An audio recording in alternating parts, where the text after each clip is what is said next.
Ano to? Oops, meron siyang intersign. Ayan. Oops, may butas. Hindi kaya ito nakunan mga katits? Pwedeng nakunan na ito. Ay, ito yung takip mga katits. Ayan o. Ayun lang. Diyan yata yan eh.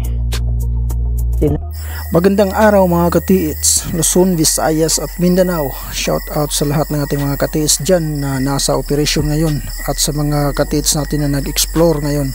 So happy hunting sa ating lahat mga katiits. So ito, binalikan ko ang isang area mga katiits na curious talaga ako. Pinag-aralan ko ito ng mabuti mga katiits. Kaya ito, binalikan ko ito mga katiits, yung may turtle sign na So ayan mga katiits, kaya ko ito binalikan dahil pinag-aralan ko itong mga katiits. Kaya nagka-interesado ako sa letter Y na creek mga katiits doon sa taas. Dahil sa engrave dito na merong letter Y. Ayan. At yung kabila niya ay mahaba. Ayan o, umakyat. Papunta dito sa may bilog na umumbok mga katiits. So, ibig sabihin itong area na ito mga katiits sa kabila. Sa bandang southeast ito mga katiits. Itong kabila. Itong bato na ito mga katiits na parang turtle sign. Itong area na to, meron siyang tinitingnan doon sa unahan. So itong bato na to nagrepresent mga katiits na itong area na ito ay may tinitingnan. Ang tinitingnan niya ay doon sa creek mga katiits na nag-letter Y doon sa taas. So yun ang puntahan natin.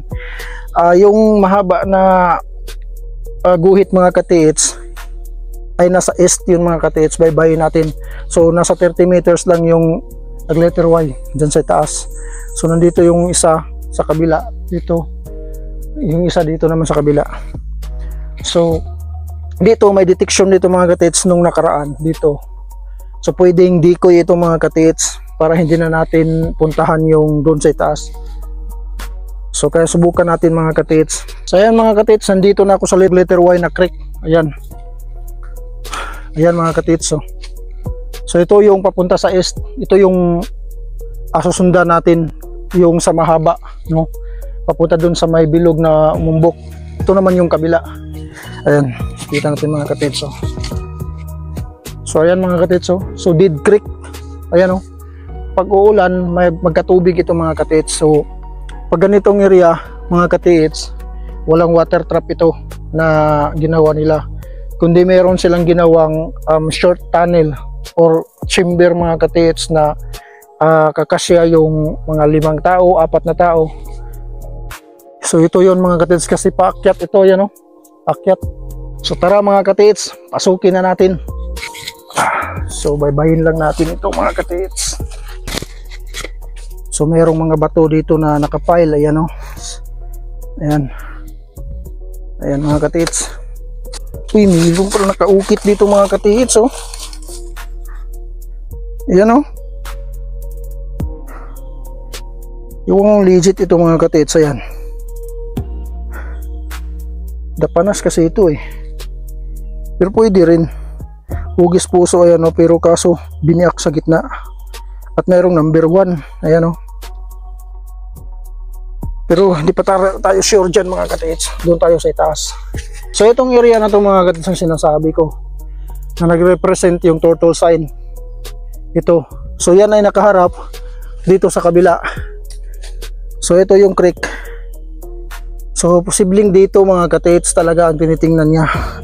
At dito meron akong nakita, ayan ba to? At meron siyang cut gilid, ayan, pointer ito mga katiits ito. So yan ay papunta doon.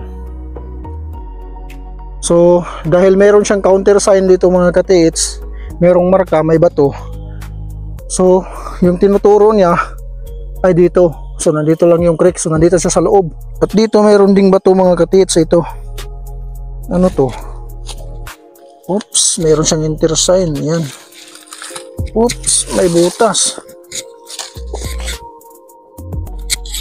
Hindi kaya ito nakunan mga katiits? Ayan o. Pwedeng nakunan na ito. Pero mababaw lang. Ayan o. Ay, ito yung takip mga katiits. Ayan o. Ayun lang. Diyan yata yan eh. Tinakip, ayan o. So posibleng may nakuha dito.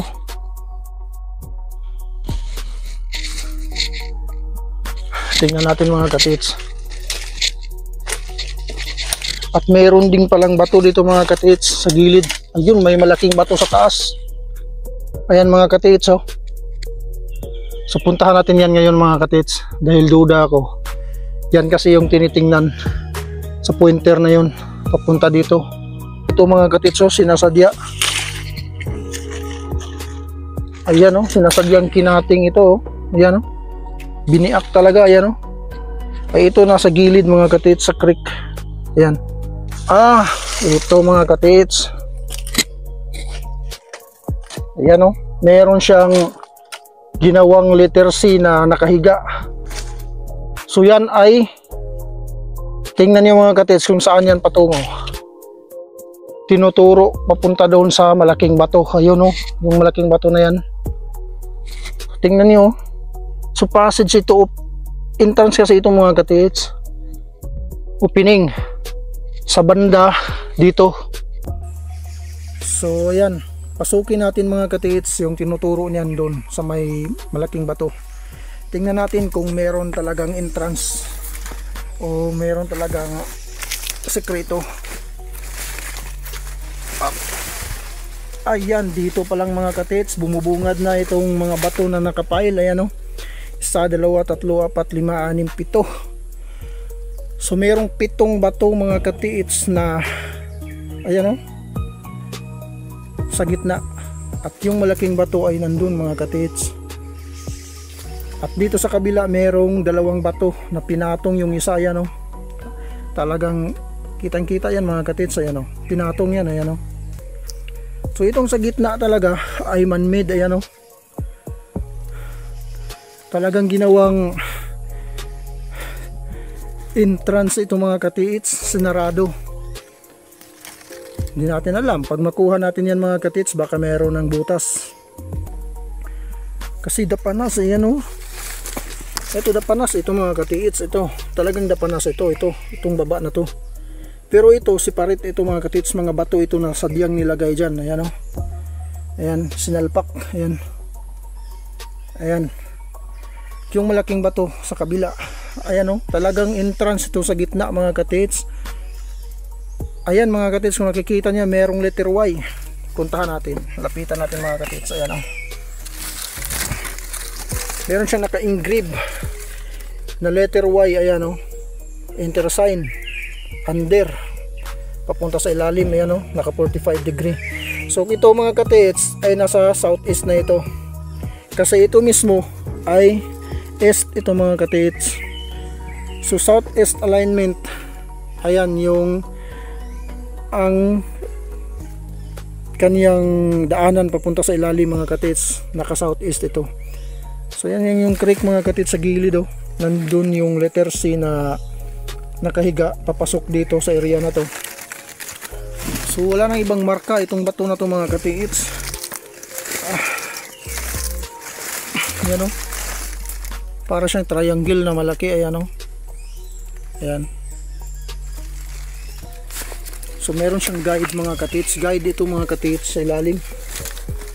Ayan o, guide yan papunta sa ilalim. Ayan o, so dito papasok sa area na to mga katits. So kailangan tanggalin itong mga bato na ito. At meron pang nakapatong. Ayan o, 1, 2 nakapatong o. Ayan mga katits o, sinasadya talagang ipatong yan. Ayan o, ayan, meron pa oh. So boxes mga katits, tingnan nyo, nakapatong oh. Patong pareho. At nakapatong din yun sa kabila. Ayan oh, malaki bato na nakapatong. So itong sa gitna, ayan mga katits. So sa itaas, lupa na yan lahat. Ito lang ang bato. So walang trap na delikado, walang mga bato sa itaas mga katits. So dito dadaan, pababa, papasok. Yun yung guide niya mga katits. Ayan. So napakaganda mga katits. Tama talaga yung aking pagbasa dun sa turtle sign na yun. Talagang na-curious kasi ako sa letter Y eh. Yung naka-letter Y, creek kasi yun. At mayroon talagang creek dito na naka-letter Y.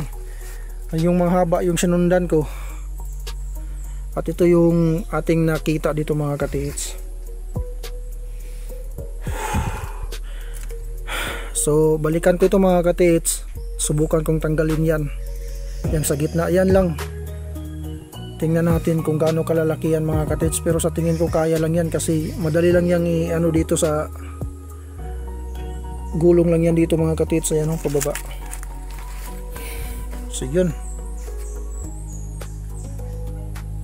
So yun mga katits no. Eto.